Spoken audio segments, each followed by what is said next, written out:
माझं नाव अमोल आणि मी 25 वर्षांचा एक तरुण आहे. नुकतंच माझं इंजिनिअरिंगचं शिक्षण पूर्ण झालं होतं. आता इथून पुढे कुठेतरी जॉब बघायचा असं माझं ठरलं होतं. पण उन्हाळ्याचे दिवस असल्यामुळे घरी बसून खूपच कंटाळा आणि खूप बोर व्हायचं. दिवस जाता जात नव्हता. त्याच्यातच आमचं खेडेगाव होतं. ते बाहेर फिरण्यासारखं आणि एवढे माझे इथे मित्र पण नव्हते. माझे काकू आणि काका आमच्यापासून लांब राहायचे, दुसऱ्या परगावी. त्यांच्या इकडे मी नेहमी सुट्टीसाठी जायचो. ह्या वर्षी पण तिकडे जावं असं मी ठरवलं होतं, म्हणून त्यावेळेस आलो. पण काकू शिलाई मशीनमध्ये काम करायच्या. घरी त्यांच्याकडे शिकवणीला त्यांच्या शेजारच्या बाया पण यायच्या. त्यावेळेस एक दिवशी माझ्या काकूची शेजारची मैत्रीण आली. तिच्यासोबत माझी चांगलीच ओळख झाली. पण रात्री उशीर झाल्यावर मला काकूने तिला घरी सोडायला लावलं.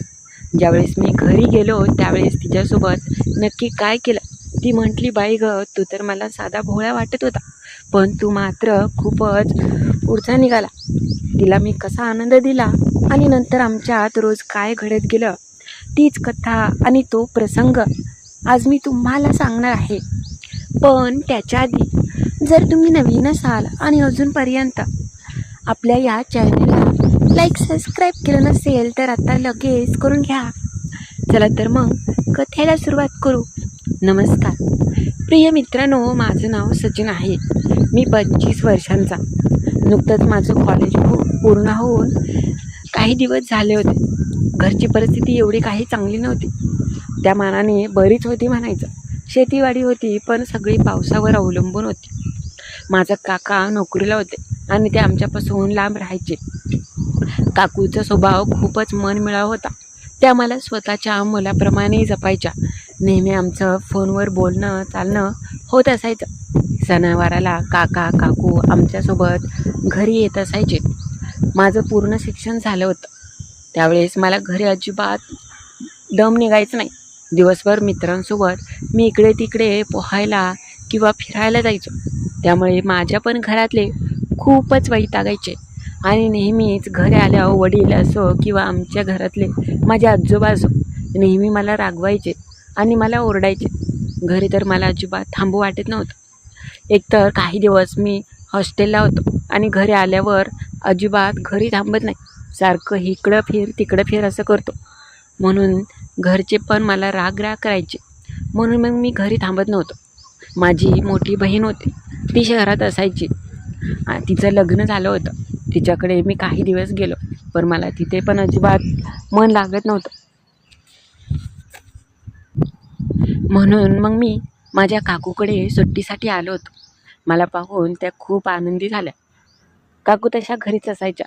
घरी झंपर, मुलींचे ड्रेस आणि इतर काही कपडे त्या शिलाई करायच्या. गावातील इतर बायका पण त्यांच्याकडे यायच्या. घरामध्ये एक खोली होती, त्याच्यामध्ये सगळे असे कपडे होते. त्या दिवशी मला चांगलं असं आठवते. सकाळची वेळ होती आणि त्यावेळेस काकूचं काहीतरी साहित्य खरेदी करायचं होतं, म्हणून मी काकूसोबत गावामध्ये आलो होतो. त्याच वेळेस आम्हाला पाहून काकूची एक गावातील जवळचीच मैत्रीण होती वाटतं. तिने लगेच काकूंना हाक मारली आणि म्हटली, अगं वर्षा, थांब की. त्यावेळेस काकू म्हटल्या की हां बोला. त्यावेळेस त्या म्हटल्या की अगं निवांतच असते का घरी. त्यावेळेस काकू म्हटल्या, हो का हो. काकू काही काम होतं का. ती जरा वयस्कर होती. त्यावेळेस ती म्हटली की अगं काय नाही, माझी आणि तिला काही काम नसतं, म्हणून ती म्हणत होते शिलाईचा मशीनचं क्लास लावते. त्यावेळेस वर्षा काकू म्हटल्या, हो येऊ द्या की मग. अहो सगळे शिकतेत, मग त्याच्यात काय आहे, तुमच्या हिला शिकवलं म्हणून. त्यावेळेस त्या म्हटल्या की हो चालेल, त्यासाठी तुझी भेटच घ्यायला घराकडेच येणार होती. बरं झालं आपली इथेच भेट झाली ते. त्यावेळेस त्या म्हटल्या की हो, तुम्ही कधी येणार आहे सांगा. त्यावेळेस त्या मावशी म्हटल्या की 2 दिवसानंतर येईल. काकू म्हटली, बरं चालतंय, मी घरीच असते. 12 वाजता नाहीतर 1 वाजता लावून दे, मी पण घरातील सगळं काम झाल्यावर निवांत बसेन, म्हणजे शिकवेन. त्या म्हटल्या हो. मग काय असंच मग काकूचं साहित्य खरेदी केलं आणि आम्ही घरी गेलो. दिवसभर मी मोबाईल पाहत माझ्या बाजूच्या रूममध्ये बसायचो. आजूबाजूला काही मित्र होती, पण एवढी माझी त्यांच्यासोबत ओळख आणि मैत्री नव्हती, त्यामुळे मी जात नसायचो. आजकाल मला एक गोष्ट खटकायची की काकूच्या मैत्रीण आल्या की मला अगदी निरखून पाहायच्या. एवढ्या वागायला त्या चांगल्या नव्हत्या, पण माझी काकू कशी होती हे मला माहिती नव्हतं, कारण की मी जास्त दिवस इकडे नसायचोच. पण काकूच्या ज्या मैत्रिणी होत्या त्यांचा सतत आल्यानंतर विषय वेगळाच असायचा. माझ्या कानी पडलं की मला समजायचं की ह्या कोणाविषयी बोलते ते. 2 दिवसानंतर जी बाई भेटलेली तिची सूनबाई आली आणि ती दिसायला खूपच देखणी आणि तरुण होती. तिचं नाव सुलभा होतं. खूपच सुंदर होती, पण माझी आणि तिची अजिबात ओळख नव्हती. मी एकतर लाजुरा. जाऊन मी माझ्या रूममध्ये बसलेलो. त्यांच्या रूममध्ये काहीसं चालू होतं. त्यावेळेस अचानक काकूने मला हाक मारली आणि मग मी लगेच तिच्या रूममध्ये गेलो. त्यावेळेस मी म्हटलं की बोला की. मी ज्यावेळेस काकूच्या पुढे गेलो त्यावेळेस त्यांनी मला बाहेरून दोऱ्याची गुंडी आण म्हणून सांगितलं होतं. ज्या रंगाची पाहिजे तो रंगाचा धागा दिला होता आणि मी निघालो होतो. त्यावेळेस अचानक माझी नजर त्या सुलभावर पडली. ती मलाच पाहत होते. मी लाजलो थोडासा, पण जास्त काही बोललो नाही. नंतर त्या मला म्हटल्या की लवकर ये. मी म्हटलं हो. गाडी घेतली आणि मी गावामध्ये आलो. गावामध्ये थोडासा वेळ घालवला आणि नंतर घरी गेलो. त्या माझी वाट पाहत होत्या. मी त्यांच्याकडे दिलं आणि त्या मला म्हटल्या, अरे बस की इथेच रूममध्ये, बरं तुला दम निघतो, करमतं का? मी म्हटलं की हो, त्याच्यात काय आहे मला सवय. मी तिथेच बसलो होतो. अचानक माझी नजर तिच्याकडे म्हणजे त्या सुलभाकडे जायची. तिचं काकूंकडे अजिबात लक्ष नव्हतं, तर ती मलाच पाहत होते. मी थोडासा लाजलो, पण त्याच्यावरून समजत होतं की हिच्या मनात नक्की काय आहे ते. वागायला थोडीशी मला ती वेगळीच वाटली, पण मी जास्त लक्ष दिलं नाही. अधूनमधून ती माझ्याकडे पाहायची.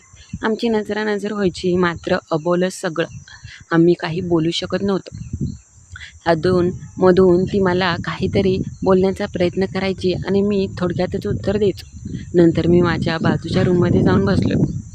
असाच काही वेळ गेला. त्यावेळेस ती पाणी पिण्यासाठी म्हणून किचनमध्ये आलेली मला दिसली. किचनमध्ये पाणी पित होती, मात्र मी ज्या रूममध्ये बेडवरती बसलेलो त्या बेडवरून समोर सरळ किचनचा दरवाजा दिसायचा. ती पाणी पित फ्रीजमधील बॉटल घेतली आणि माझ्याकडे पाहून पाणी पित होती. तिची नजर माझ्याकडे होती. मी मात्र मोबाईलमध्ये पाहत नजरेने तिच्याकडे पाहायचो. ती थोडा वेळ थांबली आणि लगेच तिने माझ्याकडे पाहतच हसतच दुसऱ्या रूममध्ये गेली. हे असं पाहणं माझे अगदी मन कासावीसच झालं. पहिल्यांदाच माझ्यासोबत असं काहीतरी घडलं होतं. मी मात्र बेभानच झालो. पहिल्यांदा असंच कोणीतरी व्यक्ती मला पाहून एवढी आनंदी झाली होती. मग ती रोज यायची. हळूहळू माझी आणि तिची चांगलीच ओळख होत गेली. एक दिवशी झालं असं, ती संध्याकाळी तिचं काम होतं आणि त्यामुळे ती थोडीशी उशीर आली होती. तिच्या घरी पण त्या दिवशी कोणीच नव्हतं आणि त्या दिवशी उशीर झाला आणि माझ्या काकू म्हटल्या की सचिन, सुलभाला आज खूपच उशीर झाला आहे, तर तू जा आपल्या गाडीवरती तिला घरी सोडून ये. त्यावेळेस ती मला म्हटली की हो चला, कारण की एवढ्या रातचं मला एकटीला तर जमणार नाही. मी म्हटलं की बरं ठीक आहे. त्यावेळेस आमच्यासोबतच तिने घरामध्ये जेवण केलं. जेवण होऊन आम्ही बाजूलाच बसलो होतो. काकू किचनमध्ये भांडी धुण्यासाठी गेले होते. आम्ही हॉलमध्ये असताना ती मला म्हटले की काय हो सचिन, एकटंच असता? मी म्हटलं की हो. त्यावेळेस त्या म्हटल्या कोणी मैत्रीण वगैरे आहे का नाही? मी म्हटलं नाही कोण तशी. त्यावेळेस ती म्हटली की होय, मला तर वाटलं चांगल्याच मैत्रिणी असताल तुमच्या. अहो दिसायला एवढे तुम्ही देखणे आणि तरुण दिसता आणि कोणीच मैत्रीण नाही. मी म्हटलं नाही तशी कोणी. त्यावेळेस ती म्हटली की चांगलं आहे, मग काय करता वगैरे. थोडीफार आमची ओळख आणि बोलणं झालं. त्यावेळेस ती म्हटली तुम्हाला एक गोष्ट बोलू का? मी म्हटलं बोला ना, त्याच्यात काय आहे एवढं? ती मला म्हटली की तुम्ही राव खूपच भारी दिसता, मला खूपच आवडता तुम्ही. हे ऐकून मी अगदी स्तब्ध झालो. थोडंसं मी लाजलो, कारण की ह्या गोष्टी जर काकूने ऐकल्या तर त्या काय विचार करतील. त्यावेळेस त्या मला म्हटल्या की खूपच भारी दिसता आणि मला पहिल्यापासूनच तुम्ही आवडता. मला तुमच्यासोबत वेळ घालवायला खूपच आवडतो. तुम्हाला खरं रोज पाहायला मिळेल म्हणून मी येते, नाहीतर मला काही इच्छा नाही. मी मात्र स्तब्ध झालो. नंतर अचानक काकू आल्या आणि तेवढ्यावरच ते थांबल्या. काकू म्हटल्या की काय ग, काय चालू होतं, काय विचारते. त्यावेळेस सुलभा म्हटली, काय नाही ग, कुठे असतात, काय करतात, असंच बोलणं चालू होतं. बरं चला आज जाते, खूपच उशीर झाला आहे, असं म्हणून सुलभा त्या सोप्यावरून उठली आणि काकूला म्हटली बरं जाते. काकू म्हटल्या की बरं जा आणि लवकर लावून दे सचिनला. त्यावेळेस सुलभा म्हटली हो, नाही तिथेच मुक्कामी ठेवून घेत, असं म्हणून थोडीशी ती गालातल्या गालात हसली आणि मग मी निघालो. त्यांच्या आधी मी गाडी बाहेर चालू केली आणि ती येऊन गाडीवरती बसली. काकू घरात आहेत. काका मात्र संध्याकाळी उशिरा कामावरून यायचे. माझ्या पाठीमागे ती बसली होती, मात्र दोघांमध्ये अंतर खूपच जवळचं होतं. ती अशी काही मला खेटून बसली होती की जणू काही तिचा सगळा भार माझ्या अंगावर. आम्ही तिच्या घरी आलो. घरी आज मात्र कोणीच नव्हतं.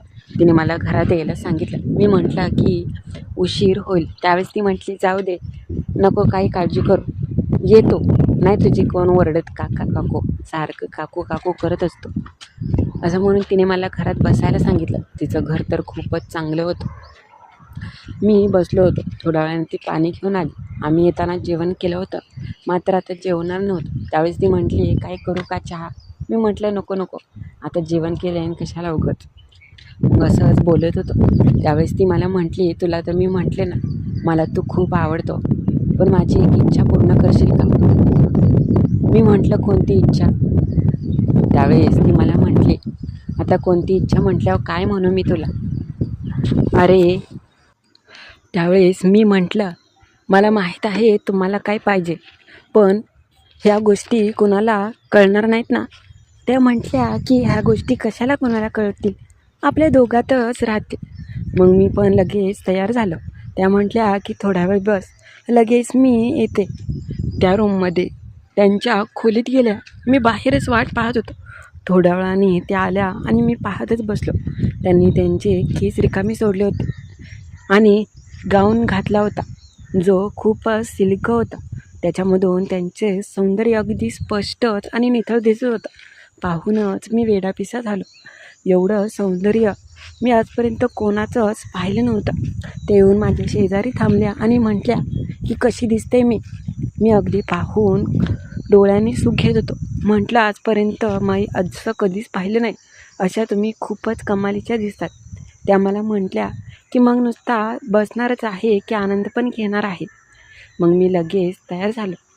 मी त्यांना जवळ घेतलं आणि वेड्यासारखा आनंद देऊ लागलो.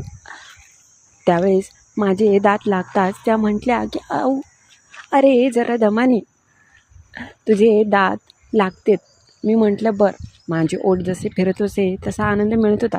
मी पण वेडापिसा झालो आणि आनंद घेऊ लागलो. पहिल्यांदाच मी असं कोणासोबत तरी आनंद घेत होतो.